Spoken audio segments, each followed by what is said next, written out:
आपला विवाह सोहळा मोठ्या धूमधडाक्यात आतिषबाजी करून संपन्न व्हावा, शेकडो लोकांची पंगत आपल्या दारी बसावी असे स्वप्न उराशी बाळगणाऱ्या वधूवरांना आता आपले विवाह साधेपणाने आटोपल्याशिवाय पर्याय राहिलेला नाही। विशेष म्हणजे वधूवरांची पसंतीसुद्धा गावातल्या गावातच करावी लागत आहे। असाच एक विवाह गाडेगाव ग्रामपंचायत कार्यालयात सोशल डिस्टन्सिंगचे पालन करीत वर वधू यांनी नोंदणी पद्धतीने विवाह पार पाडला।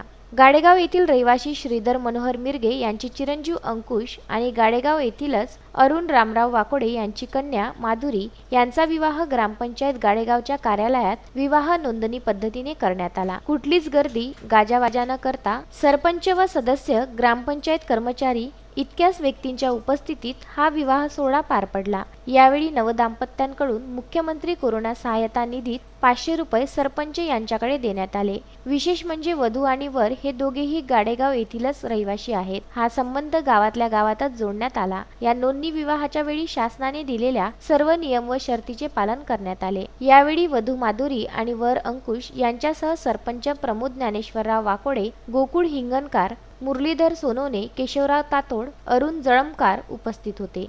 विदर्भ न्यूज करिता तेल्हारा येथून गुरुदेव इसमोरे।